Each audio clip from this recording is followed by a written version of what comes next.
Alrighty, so news of the week episode on this Thursday afternoon, and as the transfer window continued to roll on, and the rumor mill seems like it's been spinning out of control right now, and not to mention, we just have some two famous players coming out of Europe that have just joined in MLS with Sung Min Min going to LAFC and Thomas Muller going to the Vancouver Whitecaps.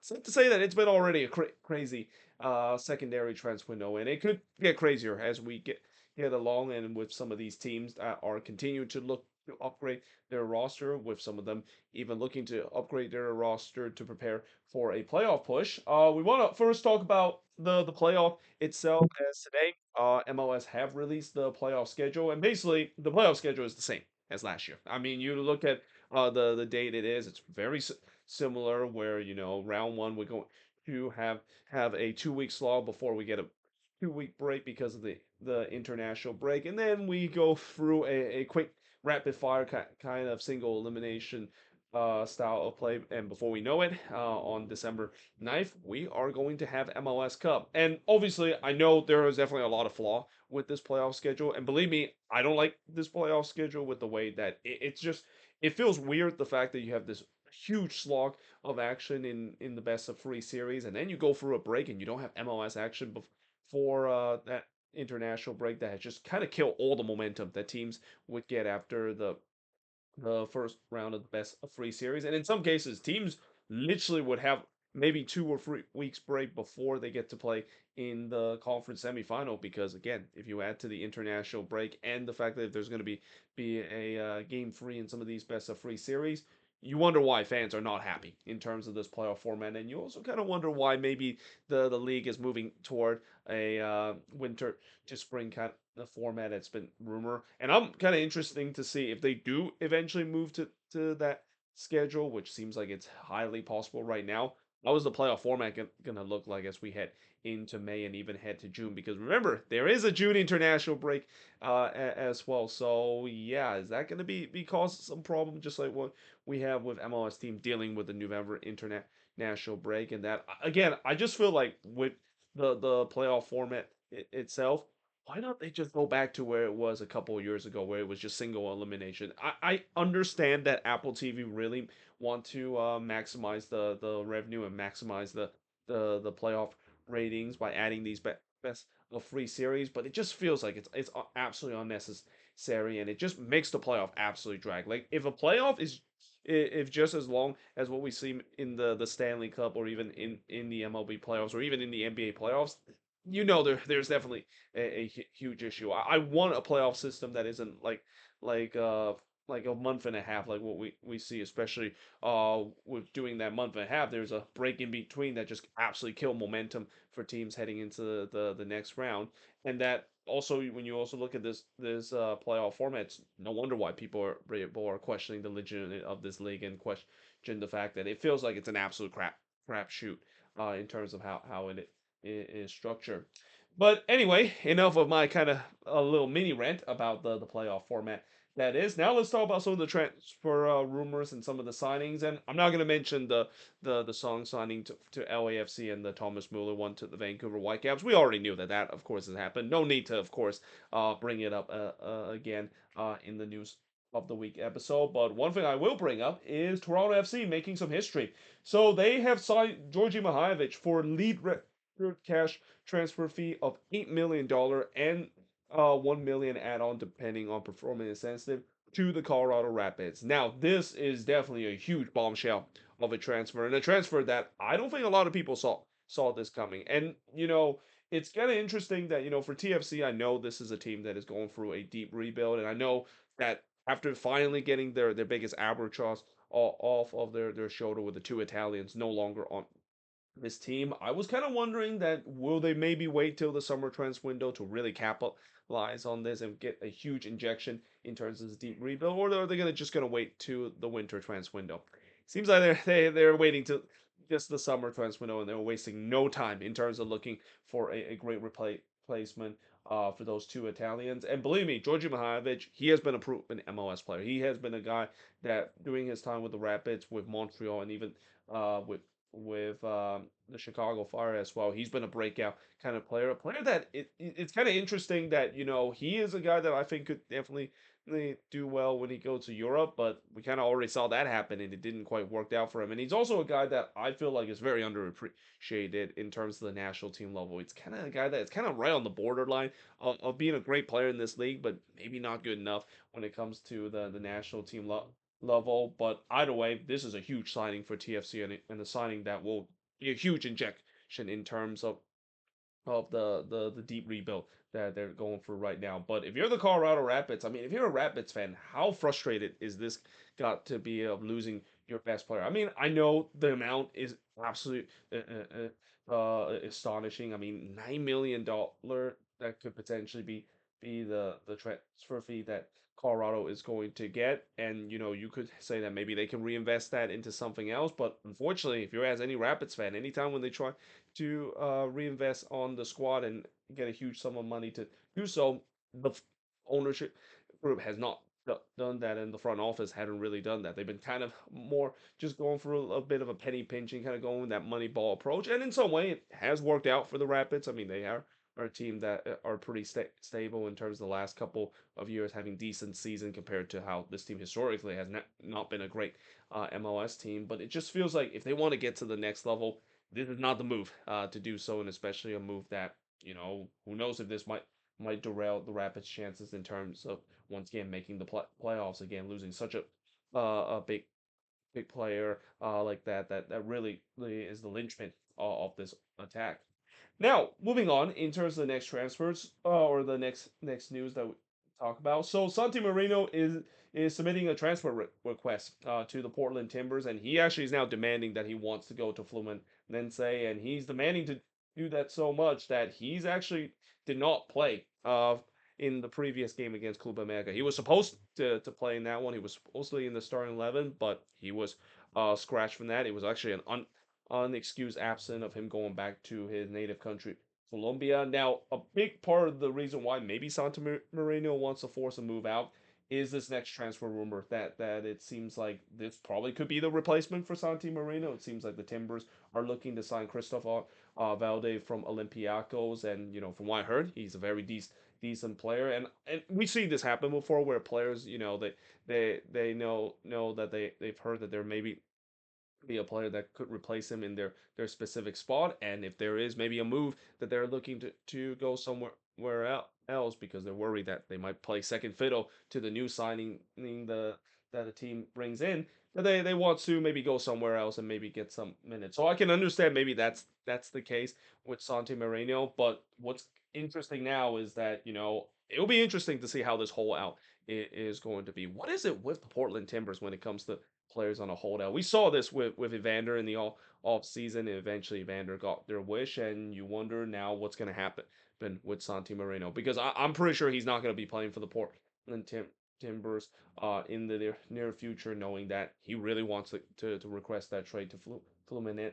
Obviously, Fluminense, I'm pretty sure they're opening with open arms in terms of accepting him there. But unfortunately, the roadblock here is the Portland Timbers, and the front office have repeatedly said they are not going to sell Santi Marino. So this is going to be a very dicey situation. It's almost like the Evander situation all over again, except for the Evander situation. It kind of got to a toxic level, to a point where the Timbers just kind of had no choice in terms of selling him off to somewhere else. Whereas in Santi Marino case, he still could be a useful asset to this team, and unless they are going to get a good amount, they're not going to sell him, even if the players clearly said that he doesn't want to play for the team. And now if he does stay with it, what does that say about him and his teammate as well? I mean, if he does go back to this Timber side, I don't think his teammate is going to give him too much respect. I mean, when you do that kind of thing, like when you go for a holdout like that, yeah, you are definitely not going to get the respect from the locker room as well. So this is going to be a very interesting transfer saga between Santi Moreno, and we'll definitely give some more update to it to see how the Timbers are going to tackle this, similar to what they did with Evander doing last off season. Now, Orlando City, they have acquired defender Adrian Marin from Braga. Now, from what I heard, he seems like he's a good player there and can add some more defensive of facility for this Orlando City side. That's been kind of a problem for this Orlando City side this season. There's been times their defense have not been good whatsoever. So it's good to see that they of course address that issue. And then another signing that was made, and this one we kind of knew it was coming, and that of course is Milan Iloski. He's back in MLS. He's now with the Philadelphia Union on a permanent deal. And if you're a San Diego fan, I don't blame you for being sick to your stomach seeing this deal. I mean, as I said before, San Diego, they absolutely fumbled this move. That I don't understand why they could. If the Union could actually offer just a little bit more to get him on a permanent deal, you wonder whether or not if San Diego could have done the same thing. And especially with the way that San Diego know that he's been a proven goal scorer. I mean, I heard the reason they said that they didn't really want to replace him is that he was scoring at an extraordinary rate that maybe it was unsustainable, and in some way maybe it might not be sustainable, but it's definitely better than the option that they currently have right now. And as I mentioned in just a bit, they look like they might have found the replacement for Milan Iloski, but it's a move that it doesn't really make a lot of San Diego fans happy, as I'll mention in just a bit. But yeah, this is a big move for the Union, and again, this also kind of makes me wonder that there are going to be maybe some players on that Union attack that is going to be moving on. The name that I can think of instantly that could be moving on is Mikel Uru. He's on his last year of his contract. Looks like he's going to be moving on since he hasn't got a lot of minutes. And the same goes for Ty Baribo as well because of how well that he's been doing during this season and even last season as well. He's getting a lot of interest as well from elsewhere, especially in Europe. So there's no doubt that if there is that interest, maybe they're going to be moving on from Ty Baribo. And even though that's definitely going to hurt the Union, consider he means a lot to that Union attack. Getting a guy like Milan Iloski, a guy that has been on fire when he was with San Diego at a 1 point, scoring 10 goals in just 400 plus minutes. I think the Union is going to be okay, and especially with the way that the Union has had a history of being able to have players that can score a lot of goals for their team. I think Milan Iloski is going to do just as well with the Union than he is when he was in the short time with San Diego FC. But as I said, San Diego, they absolutely butchered this move, and hey, they would definitely regret it if Milan Iloski is going to start scoring goals at will like he did during his time with San Diego before going back to Denmark. Now, Charlotte, they have signed English defender Harry Toffolo from Nottingham Forest. Now, this is not a big surprise considering left back is a position that Charlotte desperately needed. I mean, ever since recently they have got Nathan Byrne back in this team, but he's still a guy that you don't know if he's going to be still the same after this lengthy injury that he suffered. So there's no doubt that they need some reinforcement in that spot. I don't know too much about this kid. Not quite sure if he's going to be decent. I mean, I also think that he could be because Dean Smith, he loves to go to some of these players from the English Premier League or even in the Championship as well. So we'll see how good he's going to be with Charlotte, and maybe be the answer in terms of the big problem that they have when it comes to the left back position. Now, speaking of defenders, so we got a couple of defenders being waived by the respective teams, starting with Danny Rizzero being waived by Sporting KC. It's a shame to see Danny Rizzero didn't work out. I remember he was doing very well with Sporting KC. He was a regular starter, but injuries really kind of took a toll to him to a point where he kind of dropped down the pecking order and didn't really get a lot of minutes ever since that. And you can say the same about this next exercise buyout that we see with St. Louis exercising the buyout of Joakim Nelson, another guy that is going to be the biggest what if for St. Louis City, and the fact that this was supposedly a guy that is supposed to be their star center back when he came into the league as an expansion or in this expansion side that was with St. Louis City, and it just really never worked out because he's been hurt so many times to a point where St. Louis just had no choice. They had to exercise the buyout. They need to waive that contract. That is a huge liability when it comes to the contract that he signed first when St. Louis was in their expansion season. Now, RSL is also looked to close to sign for Victor Olestoji from Sparta Prague, and I apologize if I absolutely butcher that name, but yeah, RSL, they again are wasting no time to continue to remodel the attack, similar to what they did last season as well, and they're that is, of course, will work out. They already are looking to get, I think, that Ron Garcia guy that is from Botafogo, and it seems like that signing is going to be complete as well. So yeah, this is an RSL team that, again, RSL, this is going to be a team to watch down the stretch because, I know they had a miserable start to the season, but it feels like Pablo Mascherani has really right the ship lately. And now that they finally got what they desperately needed heading into this season, which is a goal scoring number nine, and they hope that either this guy or the other DP signing from Botafogo is going to be the answer in terms of that. If they can get that goal scoring going, RSO is going to be a team to watch. They're going to be a dark horse team down the stretch. They have the tool to be a decent team, and that's something that again is kind of unexpected consider for the beginning of the season. This team was like treading water, and a team that was going through a huge downturn compared to what we saw last season. Now, San Diego. So remember, I said that San Diego fans are kind of sick to their stomach to see Milan and Lasky signing with another team. I mean, the only silver lining is at least it's not to a rival or a Western Conference rival. That is. Though that being said, I don't know if this will comfort them. By decided to get FC Cincinnati number nine Corey Bear for 100,000 general allocation money, and also decided to get another kid from the San Diego area. Well, I mean, he's from Isco, still. I mean, it's kind of like a couple ways away from San Diego. Well, I said a ways away. It's not actually that far from San Diego. That is, it's kind of like in a suburb area of San Diego.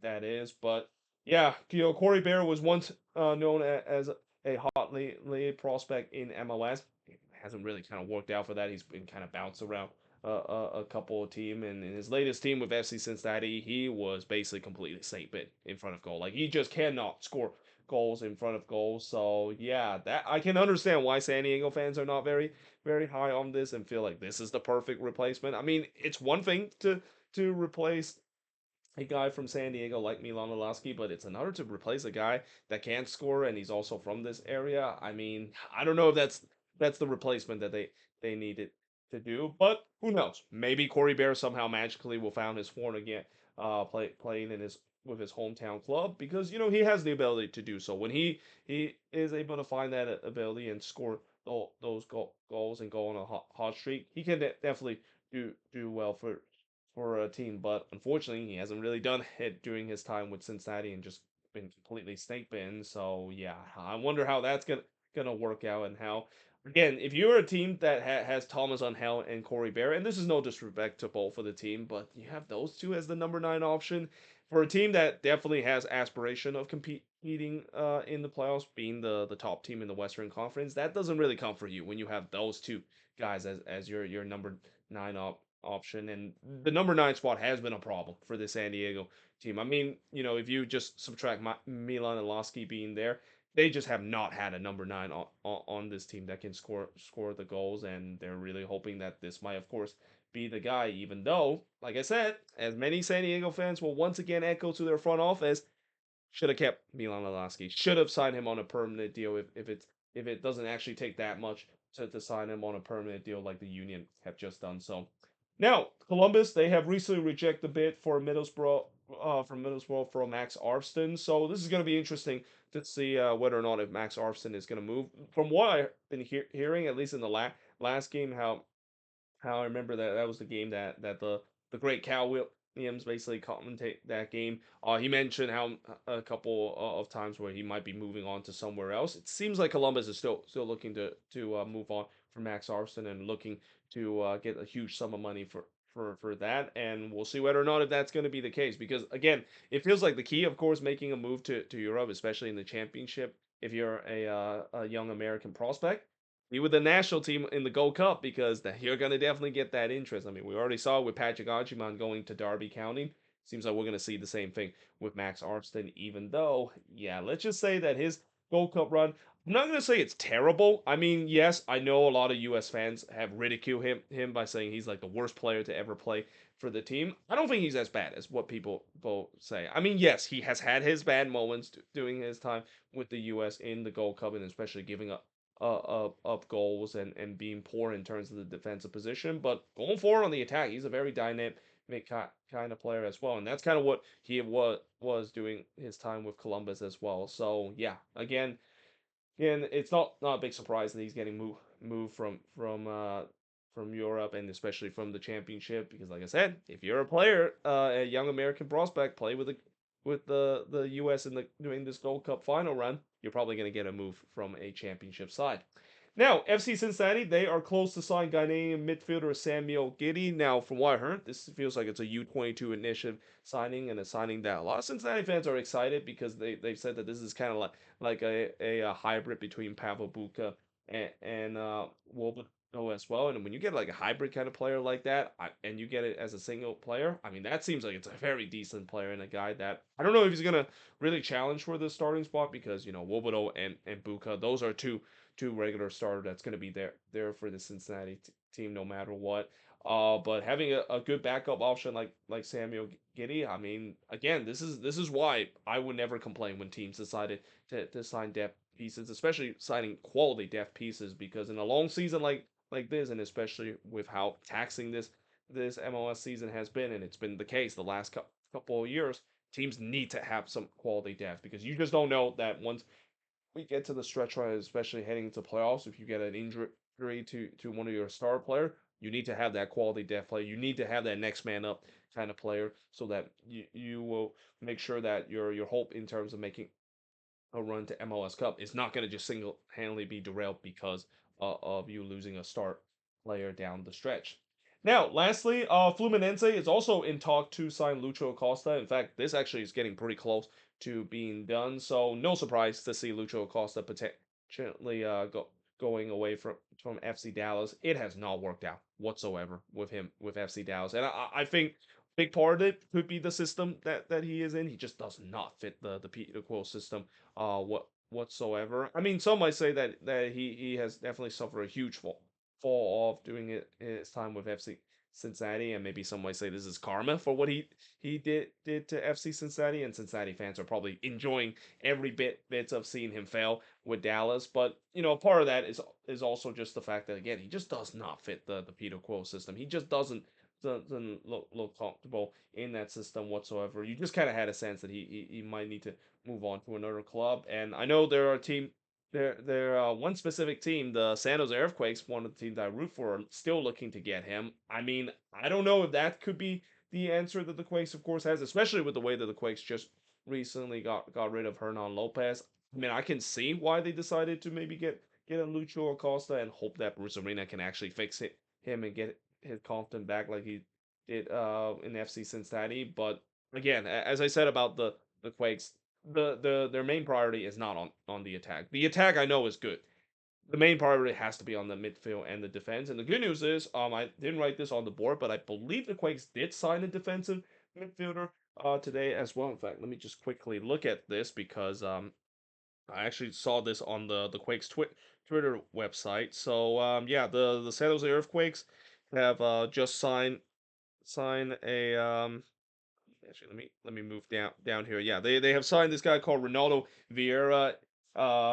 He is a player that played for Sampdoria, and what a name that is, Ronaldo Vieira. You know he could be a good player when your name after CR7 or R9, depending on which Ronaldo you prefer. And then you have a last name like Vieira, named after the great Patrick Vieira in France. I wonder if that's maybe an inspiration when he of course was being named. But yeah, this is a defensive midfield player that hopefully he will be a guy that he'll be kind of like the Carlos Correzo kind of type of player. And this is before when Carlos Correzo really his form turned to worse. Kind of a player that will really kind of put out the fire on the defensive part because it is pretty clear that this Quakes team this season. I mean, the amount of times that I've seen teams have been able to play that transition game against the Quakes and able to bypass their midfield and defense with ease. I mean, that's absolutely unacceptable. They absolutely need some defensive help, and it's hard to believe that I wasn't actually expecting that is the case because I thought this ownership would be too cheap to do. But hey, they for once actually listened to the fans and actually decided to get that reinforcement. And now let's just hope that he can do well. If he does well, I think the Quake season could get themselves back on track because it only takes one good defensive midfield player. You don't even need to have a good back line. Well, actually, I say that maybe you need a decent back line, but if you have a number 6 that can put out the far before it gets to the back line itself. Kind of like a Diego Chara kind of type of player. You should be okay even with kind of average or to below average kind of defense like this Quakes team has had so far this season. But there you have it. That is pretty much it for the news of the week episode. As always, let me know in the comments below what do you think of these news, and if there's any news I didn't mention here on the board, let me know in the comments below as always. But until then, hope you guys enjoyed this video. If you do, make sure you guys leave a like, smash the subscribe button, and yeah, I of course will see you guys next time.